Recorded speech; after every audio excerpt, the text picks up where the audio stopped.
آپ جس کو گستاخ سمجھتے ہیں نا وہ ادھر ہی قریب پہ رہتا ہے. آپ کائنڈلی یہ ہمت کریں جا کے, پھر ہم آپ کا جنازہ پڑھائیں گے. اگر حکومت نے آپ کو پھانسی پہ لٹکا دیا یا مفتی صاحب کے گارڈوں نے آپ کو مقابلے میں شہید کر دیا تو مفتی صاحب کے جنازے میں ہم نہیں آئیں گے, لیکن ہم آپ کا جنازہ پڑھائیں گے. آپ شہادت کے مرتبے پہ پہنچو گے تو سر یہ کام آپ کریں. یہ تو اس کا اصل جواب ہو گیا. جمعے میں نا جب بھی آئندہ دوبارہ وہ بولے نا گستاخ واجب القتل ہے تو آپ کھڑے ہو جائیں, آپ بولے سر یہ کام آپ کریں, یہ پسٹل ہم آپ کو دیتے ہیں. یہ جو صحرا ہے نا یہ آپ اپنے یہ کریں, اپنے مریدوں کو بیوقوف بنانے کے, یہ اپنے مریدوں سے یہ کام کرواتے ہیں. ان کو جیلیں ہوتی ہیں, گارڈ بعض دفعہ ان کو الٹا جواب میں مار دیتے ہیں اور یہ ہیرو بن جاتے ہیں. تو پہلی بات تو یہ. دوسری بات یہ کہ جب اس نے میرے خلاف بولنا شروع کیا تو پھر میں نے اس کو ایکسپوز کیا کہ اس کو تکلیف اس بات کی ہے کہ میں عاملوں کے خلاف بولتا ہوں, اور مجھے اس کے بارے میں مستند جگہوں سے پتا چلا ہے کہ یہ خواتین کے بنیان سونگتا ہے.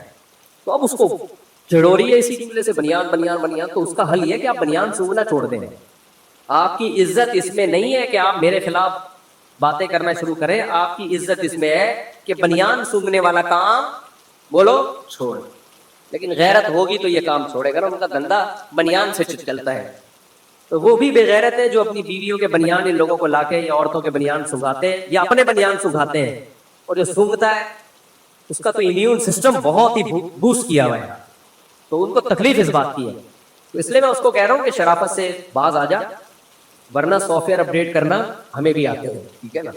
اور اصل بات یہ کہ بنیان چھوڑ دے. جب تو بنیان سونگنا چھوڑ دے گا تو ہم بولنا بھی چھوڑ دیں گے.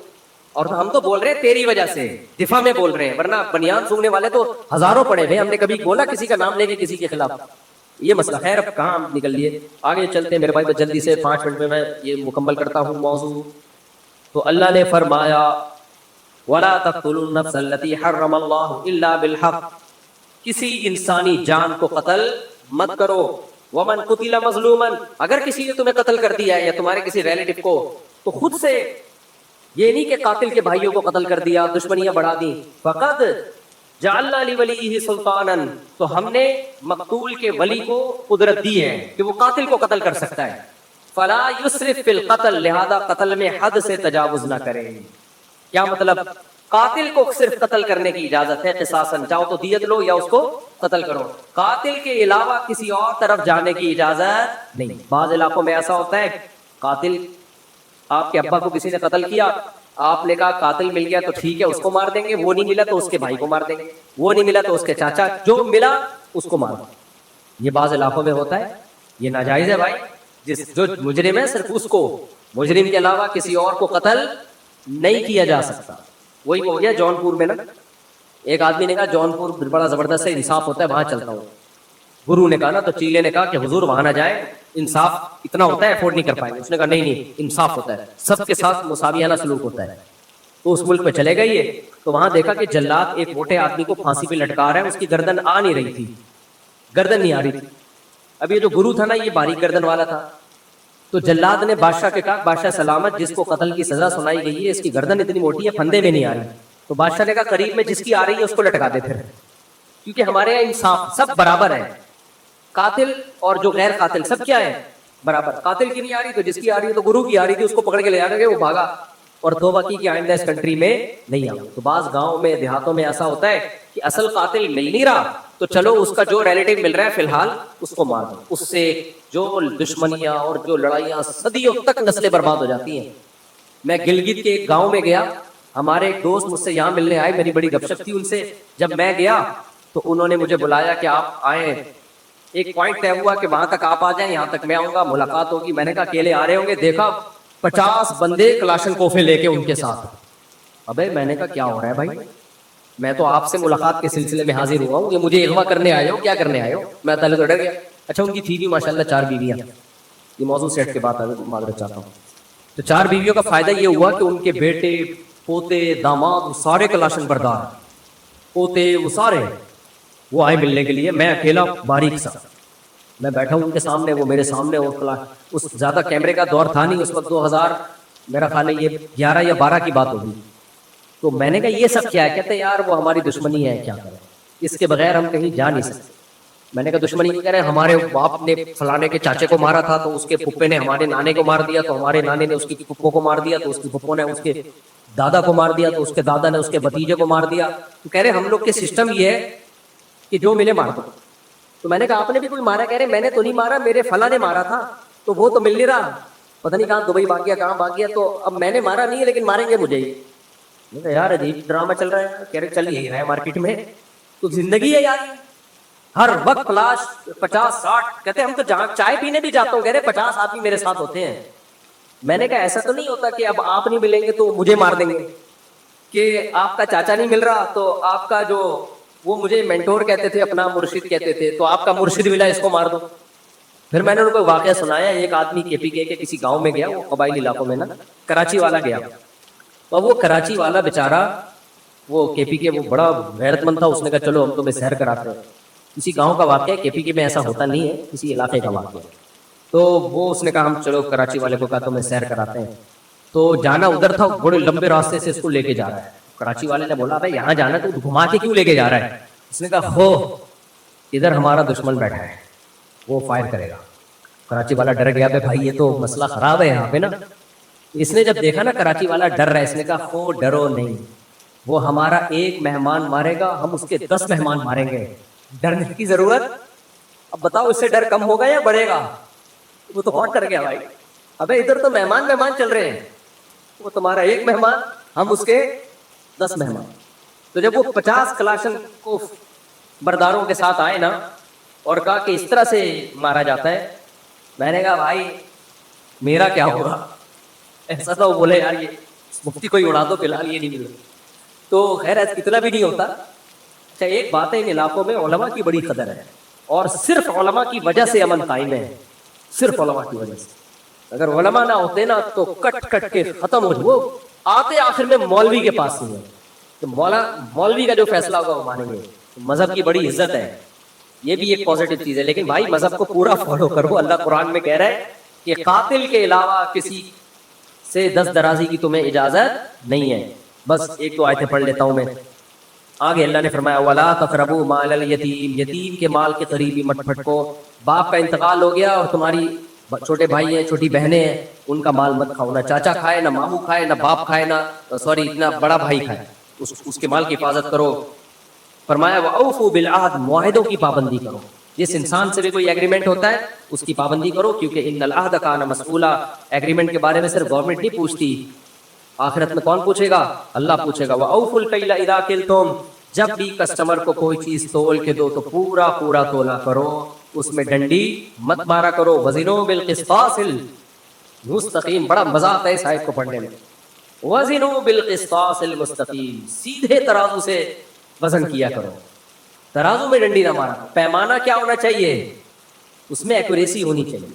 علماء نے لکھا ہے کہ یہ پیمانہ صرف وہ ترازو نہیں ہے, ہر جگہ یہ پیمانہ, عقل کا پیمانہ بھی.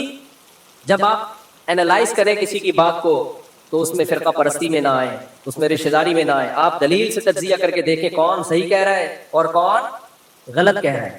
آپ کے فرقے کے خلاف بات جا رہی ہے اگر, تو بھی اگر صحیح کہہ رہا ہے تو بھائی ایکسپٹ کرو اس کو. آپ ہمارے یہاں جو لوگ یہ بھی کہتے ہیں نا کہ فرقہ واریت غلط ہے, سب سے زیادہ ہٹ دھرمی وہ دکھا رہے ہوتے ہیں, سب سے زیادہ ہٹ دھرمی وہ دکھا رہے ہیں. ان کے خلاف جب کوئی بات آئے گی تو بعض ایسے بھی اسکالر ماضی قریب پہ گزرے جنہوں نے صحابہ کو بہت برا بڑا کہا. جب علماء کو غصہ آیا اور علماء نے ان کے عیب دنیا کو بتانا شروع کیے تو ان کے فالوورز بہت سیخ پا ہو گئے. تو علماء نے کہا کہ یہ جب صحابہ کے خلاف بول رہے تھے اور پھر ہم جب صحابہ کا دفاع کرتے تھے تو آپ ہمیں کہتے تھے کہ تنقید سے بالا تر صرف پیغمبر کی ذات ہے, تو پھر آپ کے پیر و مرشد بھی تو تنقید سے بالا تر ہے نا, آپ کے اسکالر, ان پہ تنقید ہو رہی ہے تو دلیل سے جواب دو نا, غصے میں بوکلاتے کیوں ہو؟ یہ آج کل بڑا مسئلہ ہے. صحابی کے خلاف بول لو, نہیں علماء کو غصہ نہیں آئے, چپ چاپ سنتے رہے. لیکن جب آپ کے کسی لیڈر کے خلاف بولو ایک دم غصہ لال پیلے, بھائی تنقید کے سے بالا تر بالفرض اگر صحابہ نہیں ہے تو آپ کا جو اسکالر ہے یا جو آپ جس کو فالو کرتے ہیں وہ بھی تو تنقید سے بالا تر نہیں ہے نا, اس پہ بھی تو تنقید ہو سکتی ہے نا. حضرت عثمان پہ اگر تنقید ہو سکتی ہے, حضرت معاویہ پہ اگر تنقید ہو سکتی ہے, تو آپ جناب پہ تنقید کیوں نہیں ہو سکتی؟ اس میں اتنا ایکسائٹیڈ کیوں ہو جاتے ہو, آپ سے باہر کیوں ہو جاتے ہو؟ آپ بولا کرو ہاں بھائی انسان ہے, تنقید ہے تو کیا ہو گیا, تو دلیل سے جواب دو, غصہ کیوں کرتے ہو؟ یہ دوسروں کے لیے غصہ نہیں ہے, اپنے بابوں کے لیے ان کے دل میں بہت غصہ ہے, بڑی زیادہ غیرت رکھتے ہیں. خیر ہم آگے اللہ نے فرمایا وَلَا تَقْفُ مَا لَيْسَ لَكَ بِهِ عِلْمٌ, 2 آیتیں بس رہ گئی ہیں کر کے بیان ختم کرتا ہوں. اللہ کہتے ہیں جس چیز کی نالج نہ ہو نا اس کے پیچھے مت چلا کرو, بھیکا مت کرو, پتہ کچھ ہے نہیں بھیکے جا رہا ہے. ہر کہیں سے کوئی خبر آ گئی، آپ کو اس کی حقیقت معلوم نہیں ہے، چلا دی مارکیٹ میں. آج سسٹم یہی چل رہا ہے ہمارے ملک میں. بعض دفعہ ایک آدمی مظلوم ہوتا ہے، اسی مظلوم کو ظالم قرار دیا جا رہا ہوتا ہے، کہتے ہیں اس نے خود کروایا ہے. بھائی آپ کے پاس کیا دلیل ہے اس نے خود کروایا ہے؟ تو ایسے ہی پھینکے جا رہے ہو. خاموشی اختیار کر لو بھائی، ہمیں معلوم نہیں ہے، لیکن چپ رہنا ہمیں آتا نہیں ہے. اللہ نے کہا جس چیز کی یقینی علم نہ ہوا کرے، علم یقینی چیز کو کہتے ہیں، اس کے در پہ مت ہوا کرو، مت پیچھے چلو اس کے جب تک تحقیق نہ ہو جائے. اور فرمایا ان السمع والبصر والفؤاد كل اولئك كان عنه مسؤولا، آخری آیت، بلکہ 2 آیتیں بس. ولا تمش فی الارض مرحا، زمین پہ اکڑ کے مت چلو. اکڑ کے چلنے کی اجازت صرف میدان جہاد میں اور ظالم کے خلاف لڑنے میں ہونی چاہیے. ظالم کو للکارو اکڑ کے. نارمل روٹین میں فنڈر بننے کی کوشش، میں یوں ہوں میں یوں ہوں، یہ اکڑ کے چلنے کا مطلب صرف چلنا نہیں ہے، اکڑ کے بات کرنا بھی اس میں داخل ہے، بڑے بڑے بول بولنا بھی اس میں داخل. میں یوں میں یوں میں یوں میں یہ اللہ کو پسند نہیں. جب بات آئے عالم کون ہے بھائی، میں تو چھوٹا سا مولوی، بڑے بڑے لوگ مجھ سے علم میں پڑے ہوئے، میں تو چھوٹا سا مفتی ہوں، بڑے بڑے مفتیان کرام، ان بڑوں کے مقابلے میں تو ہم مفتی بھی نہیں ہیں، جاہل ہیں. آج یہ تواضع مذہبی لوگوں میں ختم ہو. میں ہی ہوں سب کچھ، قرآن صرف مجھے آتا ہے، باقی سارے منجن بیچ رہے، حدیث صرف مجھے آتی ہے، باقی سارے 1400 سال سے گھاس کھا رہے. تو یہ کیا ہے؟ یہ باتوں کا تکبر ہے. ایک ہے چال میں تکبر، جو صاحب علم ہے اس کی باتوں میں تکبر ہوتا ہے، جو جسم اور صحت والا ہے اس کی چال میں تکبر آ جاتا ہے. اللہ کہتے ہیں زمین پہ تکبر سے مت چلو. ہاں جاہل باطل کا مقابلہ ہو رہا ہے، جیسے میدان جہاد میں ایک صحابی آئے، سر پہ پٹی باندھی اور ایسے اکڑ کے چلے، کہنے لگے حل میں مبارز، کوئی ہے مقابلہ کرنے والا؟ تو نبی نے کیا فرمایا؟ اللہ کو یہ چال بالکل پسند نہیں ہے، سوائے اس موقع پہ. اس موقع پہ اللہ کو یہی چال پسند ہے. اللہ کے دشمنوں کو للکار رہے ہو، اس میں یہ نہیں کہ فقیر آپ کی خدمت میں حاضر ہوا ہے مار کٹائی کے سلسلے میں، وہاں یہ اسٹائل ہی ہونا چاہیے. آگے اللہ تعالیٰ فرماتے ہیں اسی لیے جو اپنے ملی نغمے ہوتے ہیں نا، جس میں اپنا امیج باطل کے سامنے دکھایا جا رہا ہوتا ہے، ہمارے پاس یہ میزائل ہے، ہمارے پاس وہ اسلام دشمنوں کو، یہ دشمن ممالک کو دکھایا جا رہا ہوتا ہے، اس پہ بھی لوگوں نے نیچے نیگیٹو کمنٹس لکھے ہوتے ہیں، ابے تمہارے پاس صرف باتیں ہی ہیں، کر کچھ نہیں سکتے. یہ موقع تانے دینے کا نہیں. دشمن کے مقابلے میں آپ بتاؤ ہم بہت طاقتور ہیں، سمجھ رہے ہو، ہم بہت پاورفل ہیں.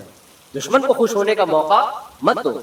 حدیث میں دعا ہے لا تشمت بی الاعداء، اے اللہ میرے مقابلے میں میرے دشمنوں کو خوش نہیں کرنا. تو ہم اپنے ملک کے دشمنوں کو اپنی کمزوریاں بیان کر کے کیوں خوش کریں بھائی؟ آپس کے پھڈے آپس میں حل کرو. اب کوئی ہمارا دشمن ملک ہے، وہ اگر کوئی نیوز ہمارے خلاف چلاتا ہے اس کو مت پھیلاؤ، اس کو بولو تمہاری ایسی کی تیسی. صحیح ہے نا؟ تو کون ہے بھائی؟ سیدنا معاویہ کا اختلاف ہوا نا حضرت علی سے، تو روم کے بادشاہ نے اس سے فائدہ اٹھانے کی کوشش کی. حضرت معاویہ نے ایسی دھمکی لگائی اس کو کہ ہمارا آپس کا مسئلہ ہے بھائی. اور مجھے پورے الفاظ یاد نہیں، اس کا مفہوم یاد ہے کہ جب علی رضی اللہ عنہ تیرے مقابلے میں آئیں گے تو سب سے پہلا سپاہی میں ہوں گا.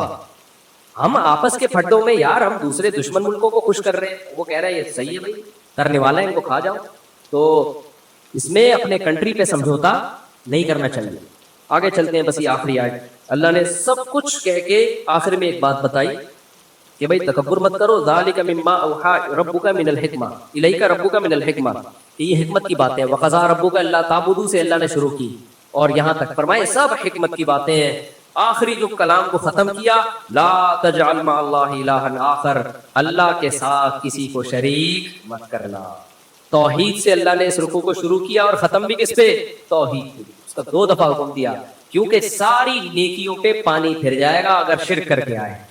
بعض لوگ ماں باپ کے ساتھ بڑے اچھے، سخاوت بہت زیادہ، بہت اللہ اللہ، کبھی یتیم کا مال نہیں کھایا انہوں نے، وہ بہت پیارے، پولائٹ، میٹھے، نبی کی محبت بھی بہت، لیکن یا اللہ کے ساتھ یا رسول اللہ مدد کے نعرے بھی لگاتے ہیں. اس لیے اللہ نے کہہ دیا اگر شرک کر لیا فَتُلْقَىٰ فِي جَهَنَّمَ مَلُومًا مَدْحُورًا، دھتکار کے ملامت زدہ بنا کے تجھے جہنم میں پھینکوں گا. میں ساری تیری نیکیوں کو برباد کروں گا. میرے ساتھ کسی کو شریک کیا، اللہ غیرت والا ہے، وہ شرکت برداشت نہیں کرتا. چاہے ماتھے پہ اتنے موٹے موٹے سجدوں کے محراب ہو، ساری زندگی عبادت میں گزری ہو، ماں باپ کی خدمت میں گزری ہو، سخاوت کے دریا ہو، اللہ کی یاد میں روتے رہتے ہو، اللہ کہتے ہیں میرے ساتھ کسی اور کو یا مدد کہہ دیا نا مدد کے نعرہ لگا دیا, عبادت کر لی, معبود بنا دیا, زبان سے نہیں عمل سے بتا دیا کہ میں اس کو بھی معبود سمجھتا ہوں, شرک کیا, اللہ کہتے ہیں اٹھا کے سب نیکیاں برباد کر کے جہنم کا ایندھن بنا دوں گا, میں نہیں چھوڑوں گا. اس لیے شرک بہت ہی غلیظ اور بری چیز ہے. اللہ ہم سب کو بچائے. وقت کافی ہو گیا, کل انشاءاللہ پھر سبحان اللہ وبحمدہ کا. میں نے اس کا سوال یہ تھا کہ شوہر نے 2 طلاقیں دی ہیں اور بیوی کہہ رہی ہے 3 طلاقیں دی ہیں, بیوی کے پاس کوئی گواہ نہیں ہے. اب گواہ نہیں ہے تو مفتی تو شوہر کی بات کوئی بولے گا بھائی گواہ نہیں ہے تو ایسے تو کوئی بھی عورت کہہ دے, لیکن عورت کو اگر 100% یقین ہے کہ شوہر جھوٹ بول رہا ہے تو عورت کسی بھی طرح سے اس سے علیحدگی اختیار کرے, اس کو قریب نہ آنے دے. ایسی صورت میں کورٹ کا سہارا بھی لیا جا سکتا ہے ایسی مجبوری میں. یک طرفہ خلا لے لے, وہ کورٹ تو یک طرفہ خلا کہے گی, لیکن ہم یہ کہیں گے چونکہ 3 طلاقیں دی ہیں تو ویسے ہی حرام ہو گئی ہے وہ کورٹ کا ایک ڈاکومنٹیشن کے لیے. لیکن جب عورت کو 100% یقین ہو, ڈرامے بازی نہ کر رہی ہے, سمجھتے عورت جھوٹ بول رہی ہے تو پھر تو اللہ کا عذاب آئے گا اس کو. اسی وجہ سے کیونکہ گواہ نہیں ہے نا تو ہم مرد ہی کی بات کو لیں گے نا کہ بھائی تمہارے پاس گواہ تو نہیں.